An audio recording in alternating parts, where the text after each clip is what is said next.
Donc je vais commencer cet épisode en vous demandant de compter le nombre de points rouges que vous voyez. Vous avez 5 secondes.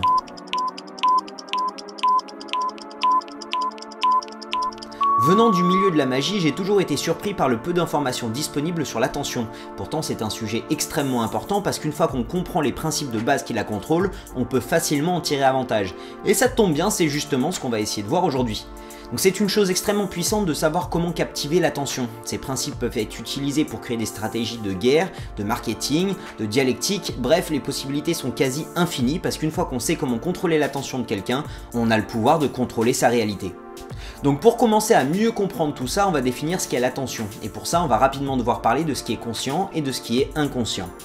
Comme on a pu le voir dans le premier épisode de cette chaîne, notre cerveau reçoit des milliers d'informations à la seconde. C'est donc normal qu'il ne puisse pas accorder la même importance à chacune de ces informations. Sinon ça serait un peu comme regarder toutes les chaînes de votre télé en même temps, vous n'y comprendriez que dalle. Beaucoup d'informations reçues restent donc inconscientes parce qu'elles n'ont pas d'intérêt particulier sur le moment.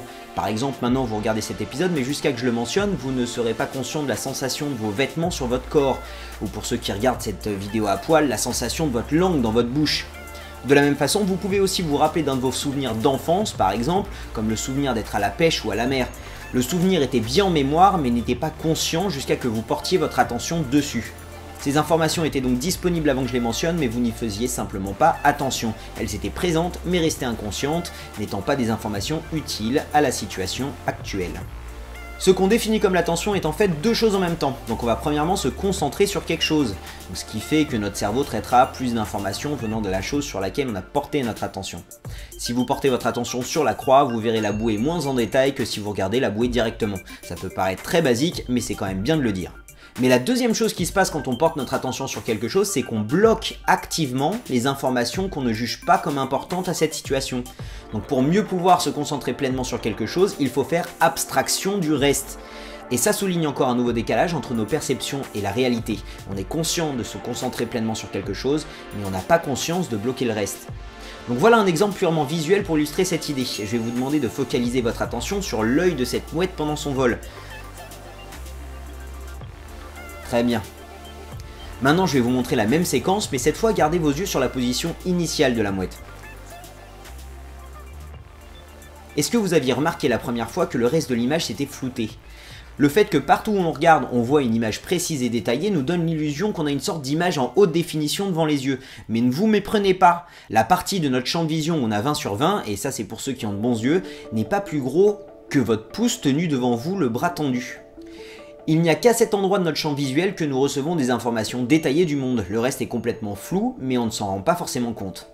Notre attention est donc par définition limitée. On peut voir ça comme un projecteur. Si le faisceau d'un projecteur éclaire toute une carte, on verra tout, mais on ne verra pas bien les détails. Alors que si on concentre le faisceau sur une petite partie de la carte, alors on pourra voir tous les détails, mais une grande partie de la carte restera dans le noir.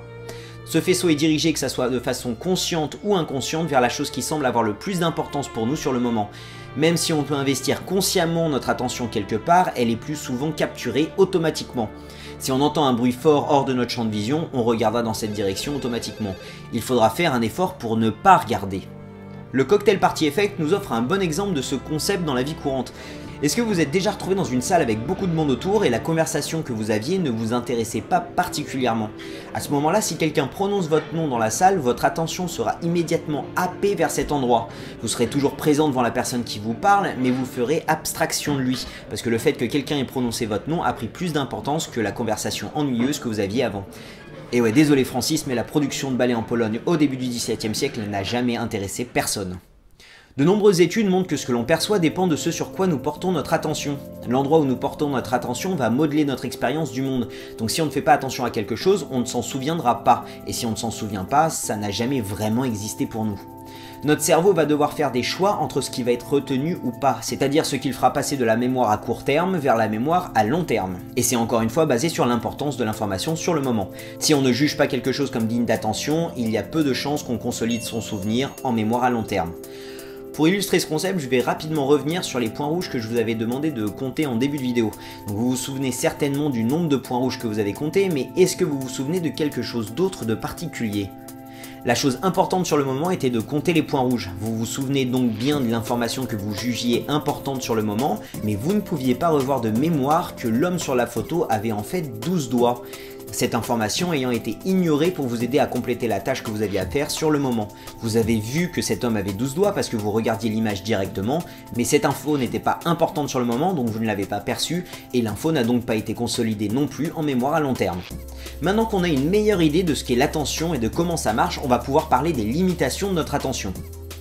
Quand on porte notre attention directe sur quelque chose, il nous sera facile de voir les changements. Vous pouvez regarder cette image, je vais la changer et vous devrez compter le nombre de changements que vous trouverez.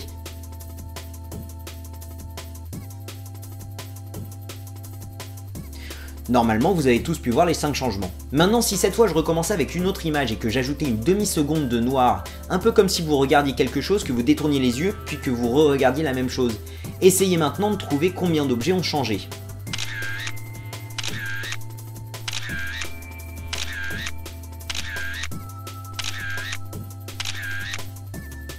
Ce phénomène s'appelle la cécité au changement et c'est le fait qu'on peut être aveugle à un changement si notre attention se porte sur autre chose. Vous avez donc pu voir les 5 changements si les images n'étaient pas entrecoupées de noir, mais il y a de grandes chances pour que vous n'ayez pas vu tous les 8 changements dans le deuxième exemple. On va continuer avec un petit tour de cartes. Je vais vous demander de choisir une carte parmi ces 10 cartes et de la garder bien en mémoire. Ne me laissez surtout pas vous influencer non plus.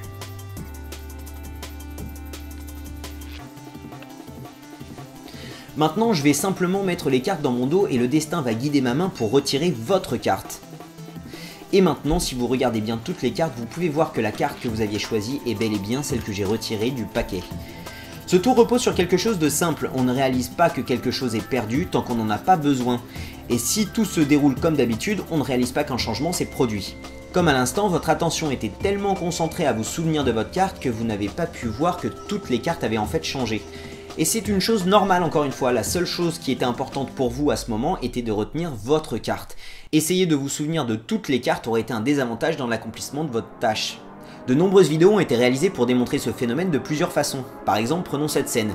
Une personne demande un renseignement à un passant. Alors que le passant essaye d'aider la personne, ils sont séparés par des gens tenant un gros objet. À ce moment-là, la personne est échangée avec une autre, et vous pouvez voir que certains passants ne s'en rendent même pas compte. Donc tant que les changements ne sont pas flagrants, c'est-à-dire que les deux personnes échangées sont à peu près de la même taille et se ressemblent vaguement, les passants ont tendance à ne pas remarquer l'échange.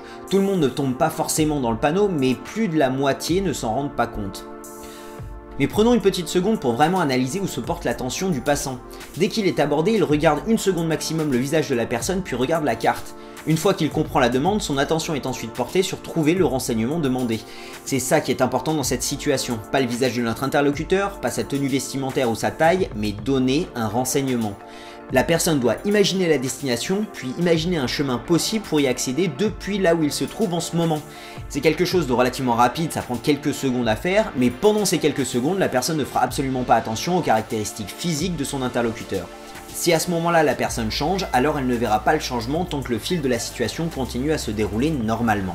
Toutes ces expériences prouvent que ce n'est pas ce que vous voyez qui a de l'importance, mais ce à quoi vous faites attention.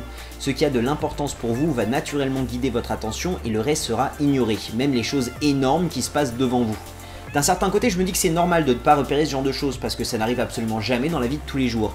Les choses ne changent pas sans raison ou n'apparaissent pas comme par magie devant nos yeux. Par contre, ce qui est intéressant, c'est qu'on est tous persuadés qu'on le remarquerait. C'est encore un décalage entre nos perceptions et la réalité des choses. Il a été prouvé que pour 90% de la population, il est impossible de faire deux choses qui demandent de l'attention en même temps. Donc par conséquent, quand on sait où l'attention de quelqu'un sera portée à tout instant T, on saura du même fait qu'il ne fera pas attention au reste. On pourra donc modifier des éléments de l'environnement sans que ça soit détecté. Pour essayer de comprendre où sera portée naturellement l'attention de quelqu'un, nous allons voir certaines des choses qui l'attirent naturellement. En règle générale, notre attention sera dirigée vers les éléments les plus saillants d'une scène. Quelque chose en mouvement attirera plus notre attention que quelque chose d'immobile par exemple. De la même façon, un mouvement ample attirera plus notre attention qu'un mouvement étriqué, et un mouvement vers nous attirera plus notre attention qu'un mouvement qui s'éloigne de nous. Les choses inattendues ont aussi tendance à attirer notre attention très rapidement. Tout ça, c'est des choses que je trouve normales dans la nature. Quelque chose qui bouge, s'approche de nous ou apparaît brutalement est un danger potentiel plus grand que quelque chose d'immobile ou qui s'éloigne de nous. Donc je tiens quand même à dire que je parle beaucoup d'informations visuelles, mais que ces mêmes principes s'appliquent à tous nos sens. Si on entend deux sons inattendus en même temps, par exemple, on aura tendance à regarder en direction du son le plus fort. Ces systèmes automatiques de notre attention sont stables et c'est pour ça qu'on peut en tirer avantage. Ce sont des systèmes qui nous permettent en premier lieu de faire face aux dangers depuis des milliers d'années, et donc ils sont bien ancrés dans notre cerveau. On a donc plus de facilité à trouver des visages en colère dans une foule par exemple. Et dans cette image, votre attention sera sûrement immédiatement attirée vers le danger potentiel. Une dernière information intéressante, c'est que des stimuli répétés n'étant pas considérés comme importants à la situation présente peuvent être ignorés. Par exemple, si je fais chier mon fils alors qu'il joue à la PSP, je sais que les premiers touchés attireront son attention, mais si je continue à le faire chier sans vraiment que ça le dérange dans la tâche qu'il a à accomplir sur le moment, il finira par ignorer le stimulus. Encore une fois, c'est une question d'importance, de priorité, de la tâche à accomplir sur le moment et du fait que notre attention est une ressource limitée. Donc voilà, jusqu'ici on a vu ce qu'est notre attention et comment ça marche, on sait ce qui l'attire naturellement et on sait qu'on a du mal à se concentrer sur plus d'une chose à la fois. On a maintenant tous les éléments nécessaires pour comprendre comment hacker l'attention.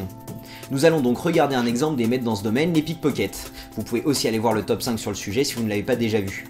Ils ont fait un métier de contrôler l'attention des gens pour subtiliser leurs biens. Une des techniques des pickpockets sera de submerger vos sens d'information pour que vous ne puissiez pas faire attention à ce qui est important, votre portefeuille. Dans le cas que vous voyez, les pickpockets arrivent à entrer dans l'espace intime de la victime en prétextant une erreur. Pendant l'espace d'une seconde, la victime rentrera dans la personne en face de lui et la personne derrière lui rentrera dedans aussi. Étant donné qu'on a du mal à se concentrer sur plus d'une chose à la fois, ses sens seront submergés pendant l'espace d'une seconde. Le pickpocket a alors une seconde pour voler son portefeuille sans se faire détecter. On peut aussi utiliser ces mêmes principes en magie de façon plus simple et sans prendre le risque de se faire tarter. Dans cette vidéo, je vais utiliser beaucoup des principes automatiques dont j'ai discuté précédemment pour créer des illusions. Okay, Day, I'm going to ask you to focus on this coin. I'm going to take your hand and I'm going to put it in your hand. I'm going to ask you to close your hand, please.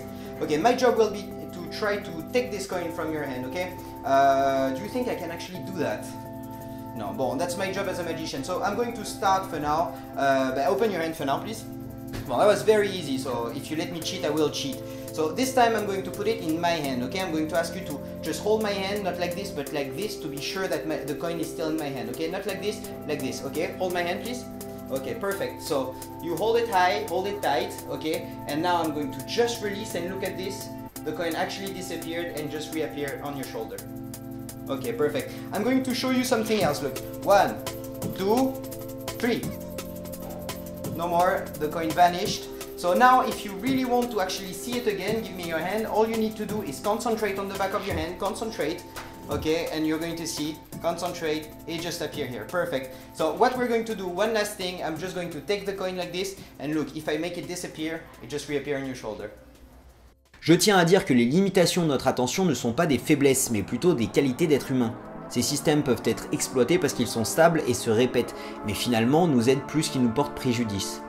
Pour finir, je vais faire un test, et c'est pas dit du tout que ça marche avec tout le monde, mais je pense qu'un bon pourcentage devrait être surpris. Parce que tôt ou tard, on va devoir aborder le thème de l'influence, et le contrôle de l'attention fait déjà partie de ce domaine. Je vais vous demander de penser à une image maintenant. Ne prenez pas la première chose qui vient en tête, laissez le flot de votre esprit dériver d'idée en idée. Maintenant, arrêtez-vous sur une image en particulier. Imaginez le gros, imaginez des couleurs vives. Gardez bien cette image en tête. Est-ce que vous avez la même chose que moi?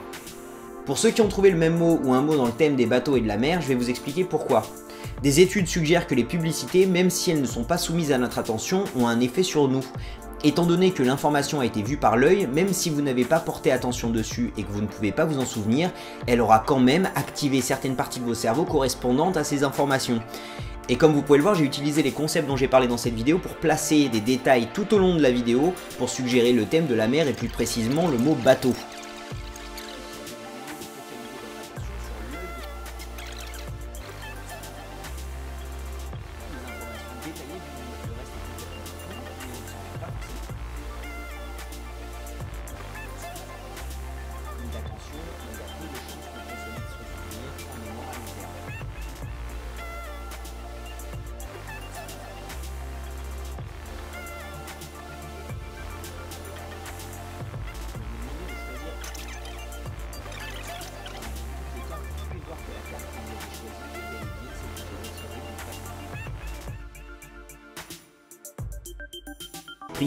Parce que tôt ou tard, on va devoir aborder le thème de l'influence et le contrôle de l'attention fait déjà partie de ce domaine. Donc pour ceux qui ont trouvé comme moi, ça prouve que votre cerveau a été réceptif à ces informations inconscientes et qu'elles ont pu influencer votre décision. Ça pose maintenant la question du libre arbitre. À quel point sommes-nous maîtres de nos décisions? À quel point sommes-nous influençables? C'est des questions qui vont très bientôt être traitées sur cette chaîne. Je vous remercie vraiment d'avoir regardé cette vidéo et j'espère qu'elle vous a vraiment plu autant qu'elle m'a plu à réaliser. C'est seulement la deuxième vidéo de cette chaîne, donc partagez cette vidéo et la chaîne avec votre ami. Je suis sûr que beaucoup d'entre eux ne la connaissent pas encore. Abonnez-vous aussi si ce n'est pas déjà fait et cliquez ici, puis ici pour recevoir une notification de YouTube à chaque fois qu'une nouvelle vidéo sera postée. Si vous avez aimé mon travail et que vous souhaitez me soutenir pour mes vidéos futures, n'hésitez pas à me tiper sur ma page Tipeee du top 5, c'est toujours très apprécié. Si vous souhaitez en apprendre plus sur la magie et l'illusion, vous pouvez aussi aller voir mon site tourdecarte.com qui vous apprend la magie avec les cartes. La troisième vidéo de cette chaîne est déjà en phase d'écriture et risque d'être très intéressante aussi, nous parlerons très certainement de temps. Je vous remercie encore d'être là et je vous dis à très bientôt pour cette nouvelle vidéo. Salut!